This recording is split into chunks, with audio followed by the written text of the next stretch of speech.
What's up, everybody? I hope you're having a good day today. We have had quite a little bit of change of plans first thing this morning. I'm out here contract climbing for K&M Tree Service in Ashland. They're a consistent client of mine. I love working with them. They're great.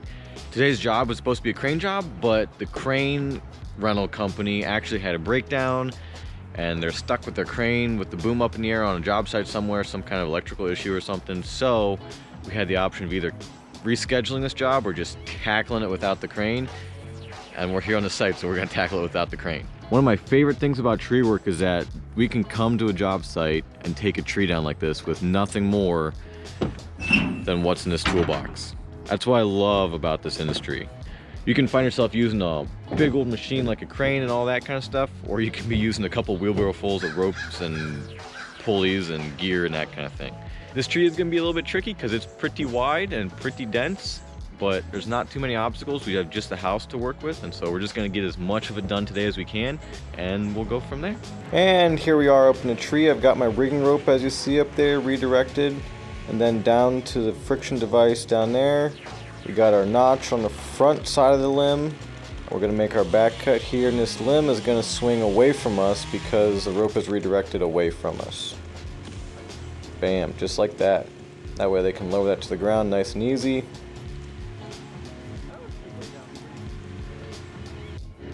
Matt's out there cutting tips of limbs off with the lift, just trying to make things go a little faster.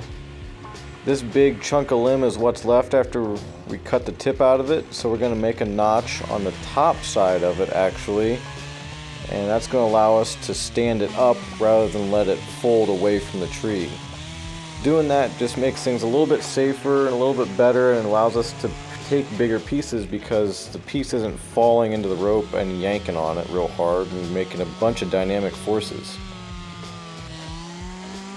So we get our back cut made there. Should be all ready to go. We'll have the groundies down there. We'll give it a pull with the GRCS.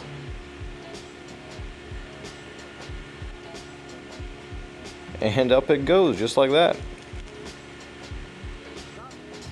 I had them stop pulling there. Once it became upright, I'm going to go ahead and cut the rest of those fibers off. You see that little jump? That means that we got just a little bit too much tension on it, and so the rope was stretched just a little bit more than it had to be. This limb is going to be our next victim. We're going to go out on there and tie the rope on and stand it up. I'm going out on that limb now, just like this. It's important to make sure that when you're going out on a limb like this, you're not putting yourself in any more of a hazardous position than you have to be. So I like to put my flip line on before I get too far out there and get a real nasty rope angle going on. Flip line just protects you from swinging back to the tree. Right here I'm taking the rigging rope off and putting it on my other side so it's not wrapping around my body. And now what I'm going to do is I'm going to settle into my ropes on the side of this stem. And that is the easiest way to traverse a lead that is leaned out away from the tree. It's way easier to be on the side of it than on the top, because on the top you have to balance like a balance beam, and when you're on the side you're all stable, sitting with your weight and your ropes and then your lanyard, and it's just way better, way more comfortable, and way safer. Getting our rope tied on here. It's important we tie the rope out past the balance point for a rig like this, so that way when we stand it up and we cut off, it doesn't like flip over or something crazy. See, this is pretty big even without the tips in it. We're going to make our cut right above this union here. Again, going to make our notch on the top side of the limb so that way we can fold it up towards the tree.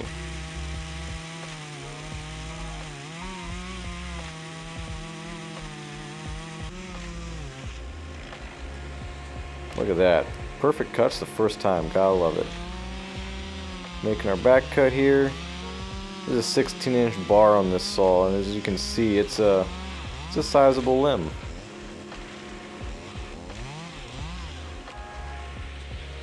Try to make that hinge about as thin as we reasonably can. Just checking to make sure it's even. If we have too thick of a hinge there and we go to lift on it, folding those hinge fibers over will require extra force, and we'll have to put that force of bending those fibers plus the weight of the limb on that rigging rope, and we don't want to do that. So try to leave as few fibers as possible. Piece is going to stand up as you see there. And then, like the last one I had to cut off, this one I won't because it's going to break off. And that's actually our most desirable operation, is for that to break off when it's done moving. And that worked out really well. It can lower that big old piece down nice and safe. Don't have to worry about it falling and whacking the sidewalk and breaking the concrete down there or anything like that. This one here, we're making our notch on the bottom because we've got enough room that we can let it fold away from the tree. And it's not real big, so it's not going to yank on the rope too hard, especially if the groundy lets it run nice. Ah, that was beautiful.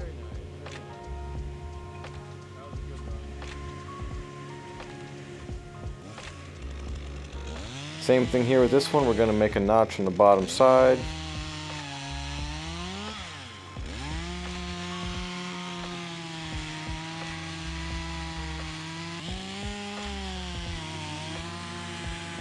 Watching the top because we'll see that move before we'll see the kerf open.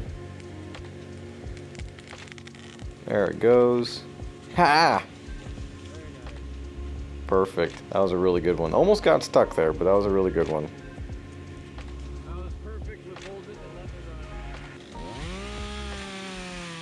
Making our back cut here to swing this one down and around. Oh no, I'm sorry. We're making a notch on the top of this one so we can fold it up towards the tree.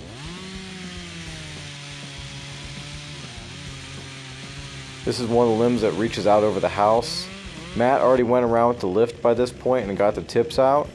That means that our balance point will be closer back towards the tree, which means we can tie our rope closer towards the tree, which means that we can get away with standing it up without as high of a rigging point. Sometimes in these big oak trees, it's really hard to stand up the upper limbs because we don't have a rigging point that's higher than they are. Cutting the tips out really changes the dynamics of the situation and allows us to still do that, even when the limb is high in the tree.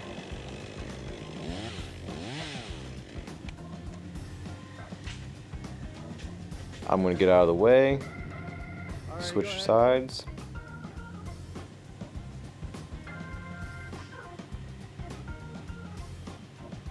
Kendra, Matt's wife, was the one running the ropes for us today, and she did a really good job. She always listens very carefully and has patience, which is super important for this kind of work.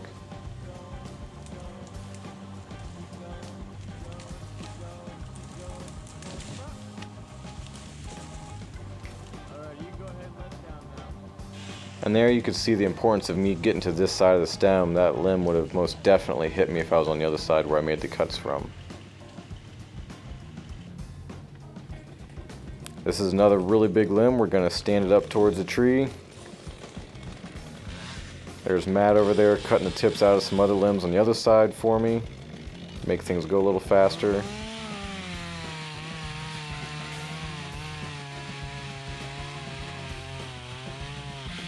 This saw seems to be cutting pretty good today. I make a lot of really angled cuts when I'm trying to stand pieces up just to get our face cuts opened up wide enough. It doesn't cut those real fast, but it's definitely cutting across the grain really quick, which is where it should be cutting quick. Nudge that face cut out of there. Now we'll make our back cut on the bottom side.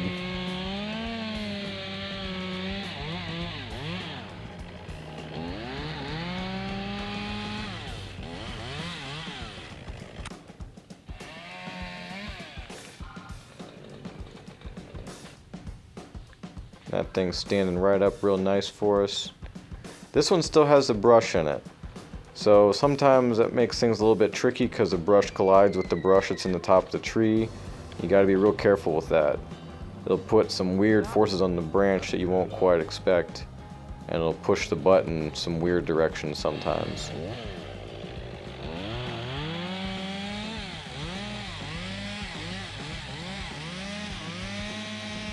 I'm cutting those fibers off. Oh! Of course, I got the last little bit cut, or almost cut anyway, and it sat down on my saw.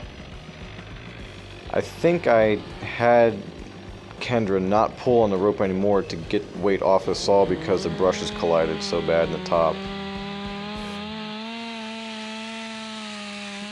But one way to get the saw unstuck would be to have her pull on a little bit more and lift that branch up off the stub.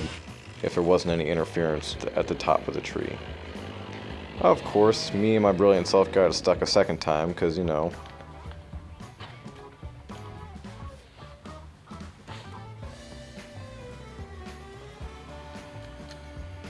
Gonna switch our climbing line to this side of this limb. Just gives us a little bit better escape route if we feel the need to get out of there really fast. Okay, I'm about to kick this off here, so there we go. Give it a couple good kicks. Okay, it should be ready to come down now.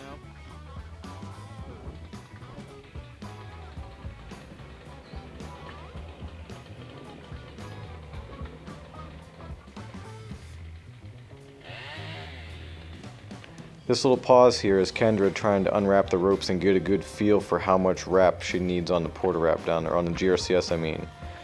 This limb was still sitting on a little shelf there, and so it couldn't really give her a good sense of how much weight was on it.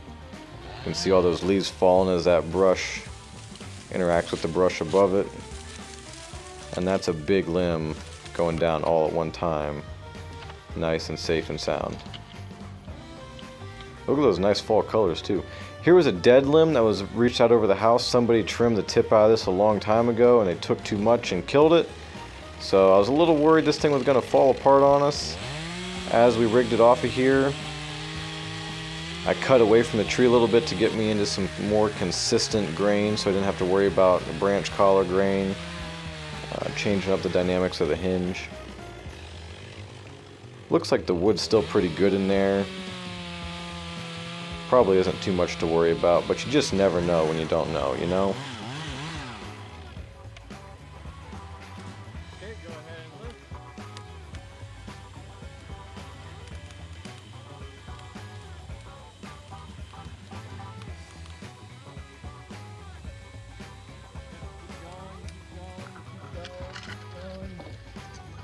Some dead sticks falling out of it.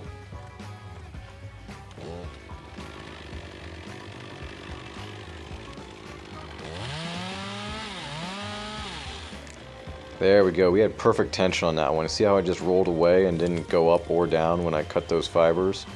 That was real nice. We like that. Alrighty, it's a little bit farther down the way of the day here, and this is the last really big limb in this tree. This thing is massive, the biggest limb by far. So I put a block on the actual limb to give us some mechanical advantage. Matt had already cut the tips out of this, so all we're looking at here is wood weight. I didn't do the math on it, but it just looked really big, and I didn't feel great about doing it on a single line. It probably would have been okay, but we might have been really pushing our safe working load. So I wanted to go and put 2 blocks on it. Got the 500 up there to make the cut, because little saw wasn't going to do it.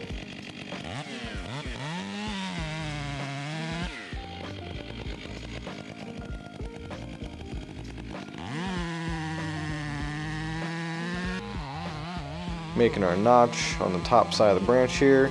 You have to ignore how that 500's cutting. It was not real good. I had just dingered like one of the cutters or a couple of them on a rock the day before, and I didn't have time to sharpen it.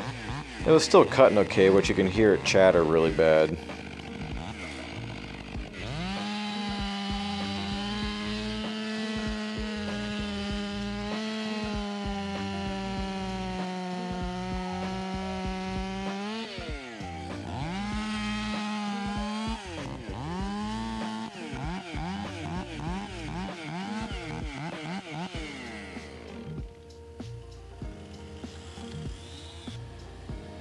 And there we go, you can see those blocks getting pulled together and the anchor on the left side of the top of the tree there. Standing that whole thing up real nice.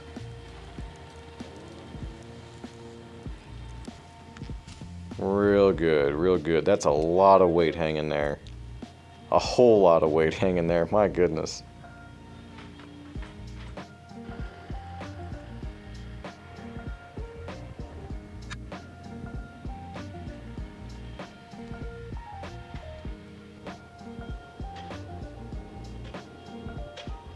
Now whenever you set up a double block setup like that, it takes twice the amount of rope to lower it and half the friction to lower that amount of weight at a wood take.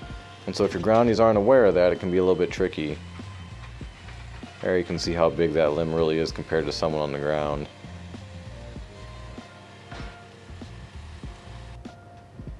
Alrighty, last thing we have is the two tops in this tree. Should be pretty straightforward, just gonna tie them up and we're gonna send them out and rig them down. You'll see I have a half hitch here, but I still tied the bowline above a union. The reason I did that is because the bowline gives me positive engagement with the rope and the branch so it can't slip, but the half hitch creates the connection point to the limb and just connects the rope to the limb a little bit lower. There it goes, very nice.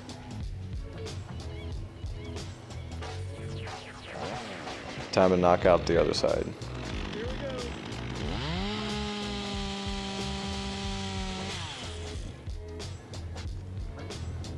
Again?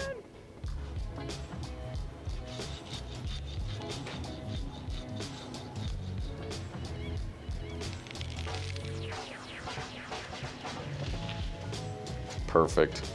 Very nice. Alright guys, that's about it for today. It wraps things up pretty well. We got this monolith standing here. We could rig all that wood down. It's late today, so it would be a project for another day, but I think the crane guy feels bad about what happened today, and so he's gonna come and take the rest down for a discount. It'll just be easier, be able to stick it right into the dump trailer without having to cut it up, so that the way the mini skid can handle it and all that. It's just a thing to do. We can't really free fall any big wood here because there's a sewer line somewhere in this front yard on that side of the yard, and we don't want to crush that because that would be probably super expensive to fix. So best thing to do is just do it with a crane. Looks like my truck's in the way, so I'm gonna go ahead and get out of here. Hope you guys have a wonderful day, and we'll catch you on the next one.